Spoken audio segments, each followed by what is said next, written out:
Yeah, all this is being recorded now. Yeah, Coach, this is Justin. I was just making sure I gave somebody the right apartment. I'm going to take something. They're going to call and inquire about apartments. Yeah, all of this is being put on tape now. And then See, put in an archive. that's I hope. right. I hope.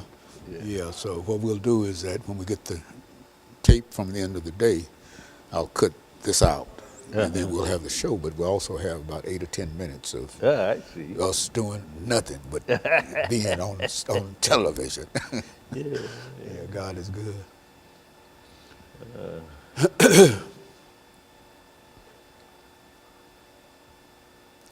Contemporary Black Lives Matter movement. That's right. Yes, That's good. right. That's right. 10 seconds.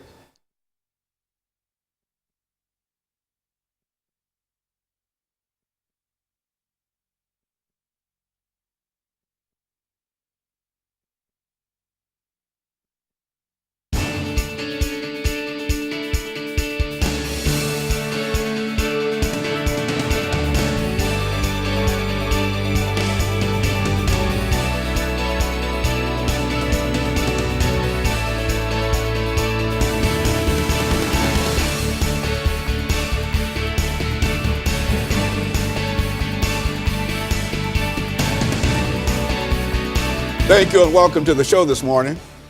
The topic this morning is the contemporary Black Lives Matter movement. And we're fortunate to have with us to talk about the contemporary Black Lives Matter movement, Dr. LBaldwin.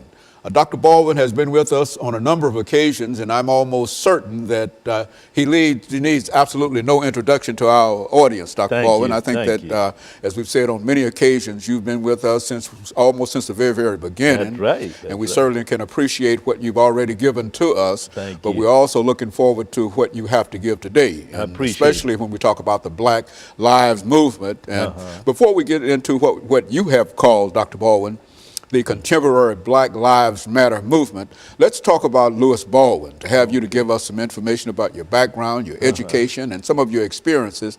And then by the beginning of the second segment, then we'll have an opportunity to get into an introduction to the so-called Black Lives Matter movement. Let's do it from that perspective. Well, I'm a native of Camden, Alabama. I grew up there in Wilcox County, Alabama, which was called at that time the Alabama Black Belt. I attended schools in Wilcox County. I graduated from Camden Academy High School in 1967.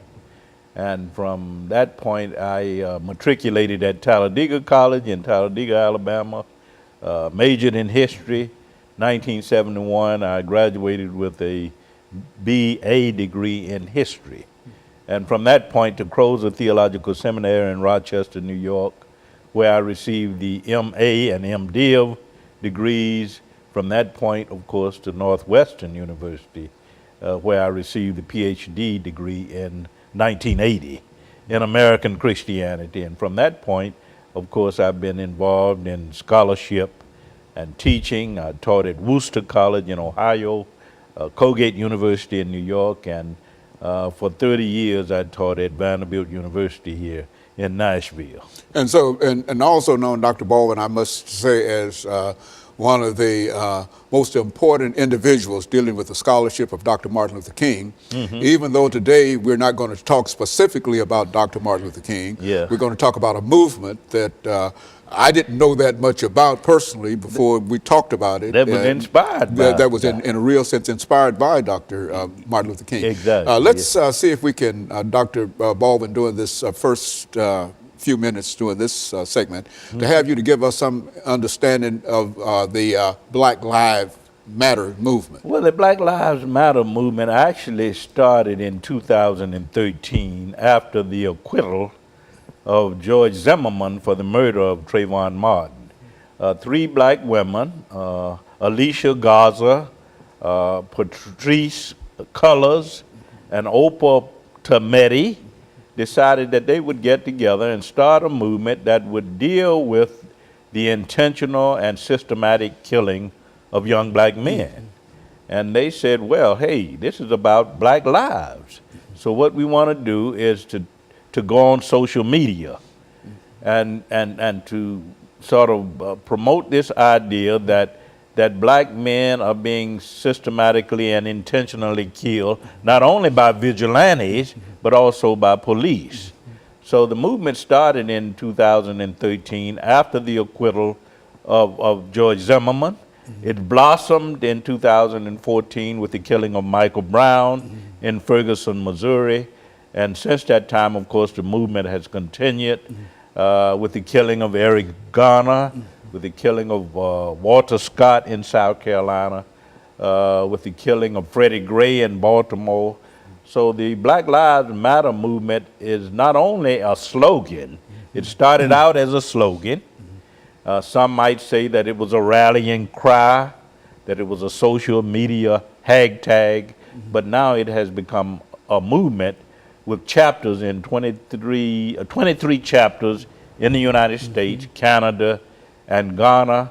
And of course, since 2013, there have been more than 700 demonstrations in connection with that movement. But you also, Dr. Baldwin, I think, can trace that movement, as I think you explained to me, way back into the civil rights movement, to the early parts of the civil rights movement. And so although it only started in 2013 in terms of being what you consider to be the contemporary Black Lives Matter movement, but you can also, it also has a history that started long before this. I think Black Lives Matter has always been a theme in the black freedom struggle. If you go back to the antebellum period with Frederick Douglass and Sojourner Truth and Harriet Tubman, they were all echoing this theme. Okay, Dr. Baldwin, I'll tell you what we'll do. We'll take this first commercial break, and then we'll come back and we'll pick up on the history of the Black Lives Matter movement. Okay. And we'll be back with our audience following this very, very short commercial break.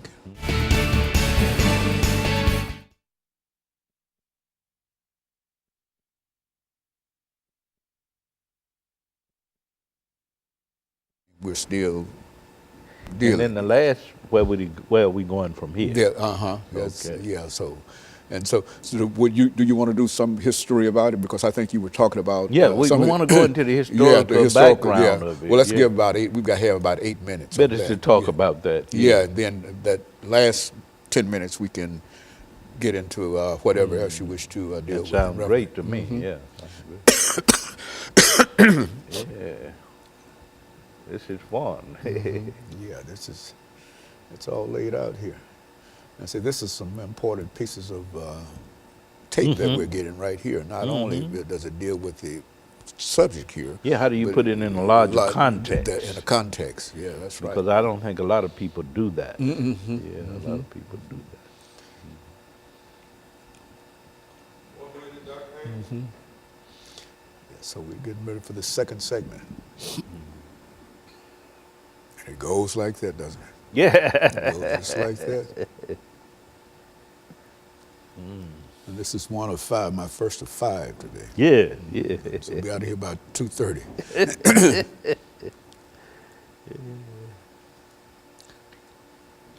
Oprah does 1 a day, and I do 5. You do 5 a day. You got other 30 people. seconds, Dr. Haynes. Yeah, we got 5 more people to come in and occupy that seat. Oh, man. Doc, you a busy man.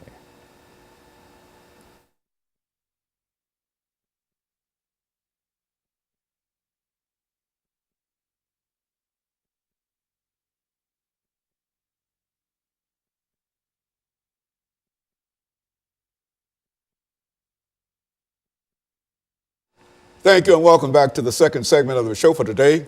We're talking to Dr. Louis Baldwin, and he's given us some information relative to the contemporary Black Lives Matter movement. And of course, Dr. Baldwin, I think that when we left, we promised that we would give you an opportunity to talk about the historical significance of the Black Lives Matter movement and how it started. Let's talk about it from that perspective. Yes, I think we have to understand that although the movement started in 2013, after the murder of Trayvon Martin and the acquittal of George Zimmerman, we have to see that movement in a larger historical context.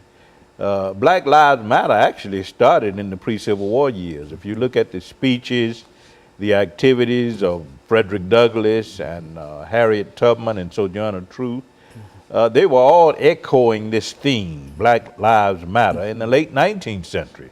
John E. Bruce, Henry McNeil Turner, others were speaking to this same theme, Black Lives Matter. Early 20th century, Ida B. Wells in her her crusade against lynchings were talking about black lives and how they matter and how black bodies should be preserved. And so and in the 1950s and 60s, you get Malcolm X and Martin Luther King Jr. talking about the sacredness of human personality and black lives. So what you have with the Black Lives Matter movement today is a movement that represents, I think, a continuation of centuries of freedom struggle. It's a part of that unbroken tradition of black struggle. And so we have to understand it, I think, in that larger historical context, although the movement started in 2013. It's a part That of is the idea, and that's why you call it the contemporary Black Lives Matter movement, because it's really a continuation in a real sense, but it's now contemporary. Yeah, it's contemporary. It's both contemporary and a continuation of this long history of struggle. And so we have to see it in those terms. And all those individuals who were concerned about any deprivation against the black population, especially the male. Is there something that is peculiar, Dr. Baldwin, when we talk about this movement dealing with young African-American males? Why is it, where does a male fit into these movements? I think it's really about vigilanteism. We know that Trayvon Martin was killed by a vigilante, and the movement started with an emphasis on that. But in time, it blossomed to include this idea of police misconduct and police brutality, which occurred, of course, in the case of Michael Brown in Ferguson, Missouri. And later with Eric Garner in New York, with Jordan Davis, of course, you had vigilanteism in Florida with Jordan Davis.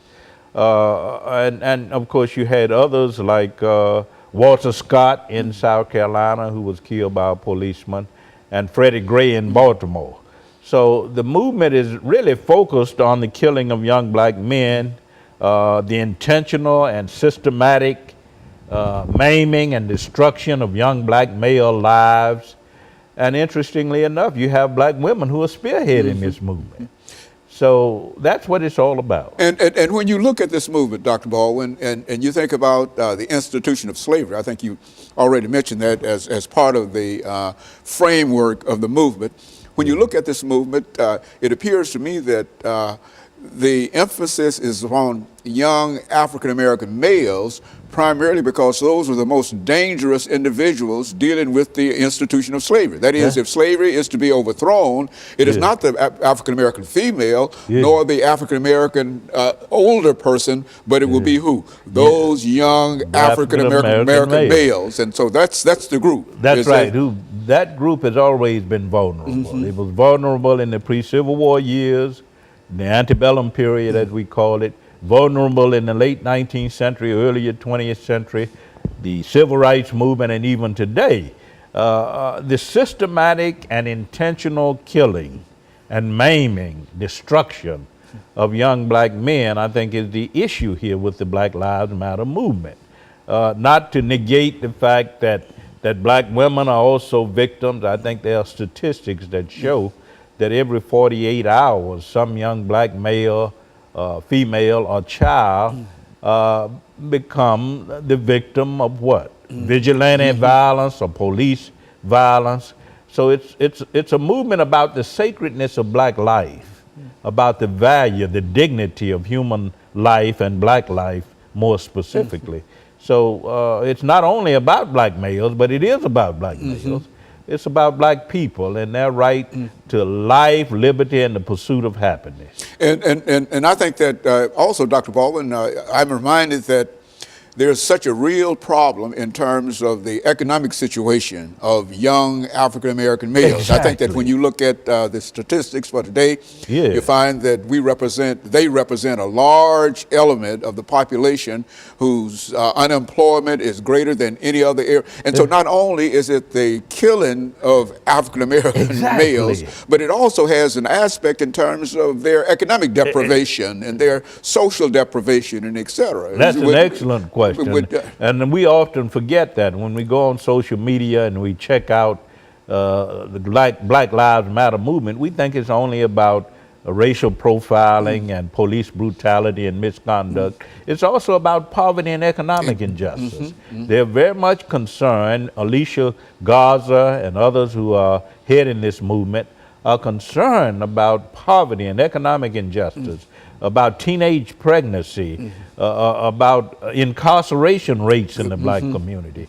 So it's a movement about the sacredness of black life, that black people must be concerned about black lives, that they must consider black lives sacred, and that the larger society and culture should also embrace this idea of the sacredness, the dignity and worth of black human personality. That's what it's about. Very good. And so however you look at it, whether we're talking about the immediate destruction of a black life, or whether we're talking about a slow destruction of black life through the inability for most individuals to get work and create a situation where they are always at one another's throats and et cetera, et cetera. That's all part of it. The treatment, all a part of it, in a real sense, of the young African American male. Yes. It's not only about police brutality and racial profiling, it's about what happens internally in the black community, is that black people themselves must respect the sacredness of black life, which means, hey, we have to deal with black on black crime, as well as police brutality and misconduct, as well as vigilantism, which results in the deaths of black males. We must deal with all of these issues. And of course, Dr. Baldwin, we're going to take this second commercial break, and we'll be back with our audience following this very, very short commercial break.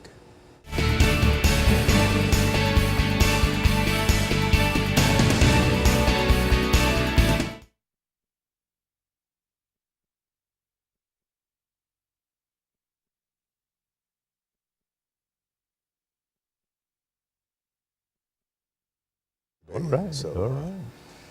Yes.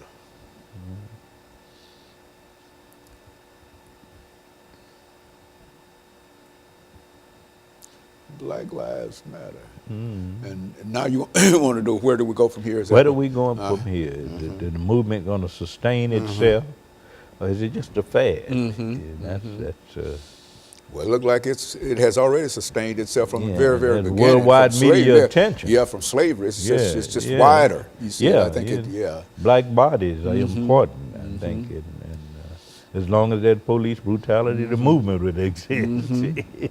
Yeah, you talk about police brutality and whatever, and then you think about Willie Lynch. Yeah. You know, that's, Exactly. Yeah, I mean, I got a lot of stuff out on the internet dealing with Willie Lynch. Oh, you I got do? the whole Willie Lynch letter, man. You'd be surprised if you ever go out there and see that, man. I got the whole... I got to check that out. Yes, sir. Life and Times of Willie Lynch. Okay. Yes, about almost 18 hours of it. Isn't that Yes. I'm surprised how they kept it out there, but you know. Okay. That's from Dockery, I think. Who is that? That's Dockery, my second guess. Reuben Dockery. Okay. You might know him, I think. I think I know him, yeah. He's going to talk about some.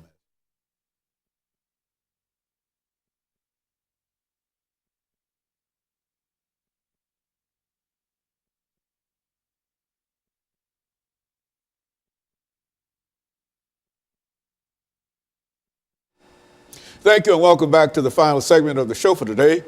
We're talking to Dr. LBaldwin, and he's giving us some information in reference to the contemporary Black Lives Matter movement And he's also given us information in reference to the historical aspect of that movement. So, Dr. Baldwin, let's, during this last segment, pick up and give you an opportunity to try to bring in as much information as you possibly can during this last segment to highlight what we're talking about here, dealing with the so-called Black Lives Matter movement, the contemporary version of that movement. I think we have to consider the question of where that movement goes from here. I think it is an extension of the civil rights movement, because if you look at the civil rights movement, Martin Luther King Jr. and Malcolm X and Ella Baker, John Lewis, they all raised the question of the preservation, the value of black bodies. And I think that the Black Lives Matter movement is building on that. And I think it's going to continue to be a major movement because it has attracted worldwide media. It's a movement that, as I said earlier, is respected around the world. There are 23 chapters, one in Canada, there's one in Ghana.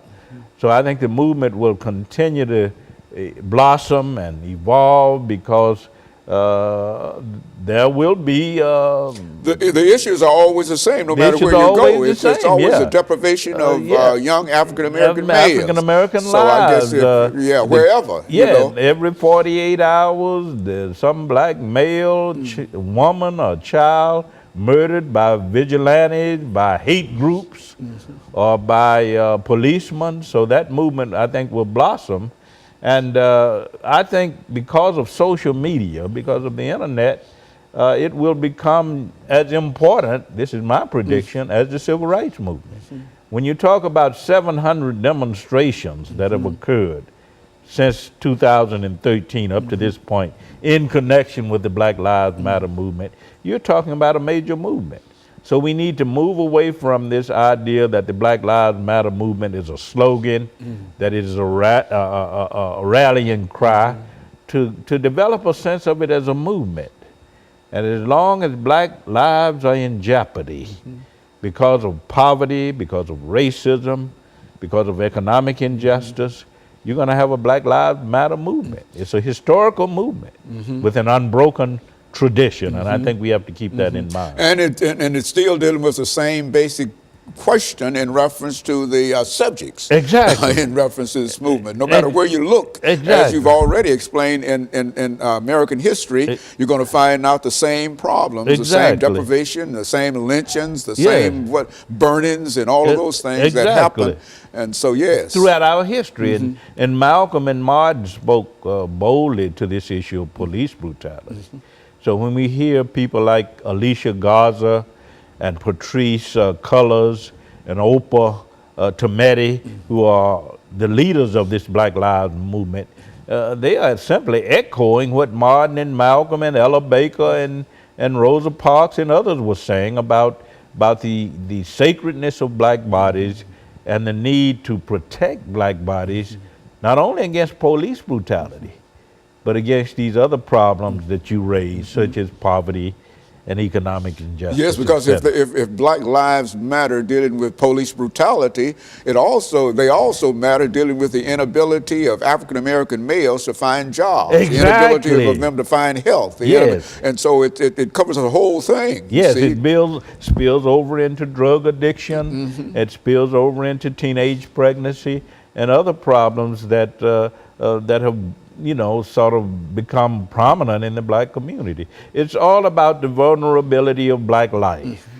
Whether you're talking about economic issues or social issues or cultural issues, the question is, how do we preserve the sacredness, the dignity and worth of black life? And through all this period, Dr. Baldwin, from the very, very beginning, from slavery on up until now, we're still dealing with the same basic subjects. Exactly. And no matter whether you find them in slavery, or whether you find them in modern urban America, they're the same young men between about 16 and 25 or 30 years old that are receiving the attention of this movement in a real sense. And so it's a problem that is epidemic in our society, and if we don't deal with it, we're going to suffer tragic consequences, and we're already suffering tragic consequences. And I just want to let you know, Dr. Baldwin, you're doing a great work in terms of making us realize the importance of this movement, because I've seen it on television and I've seen people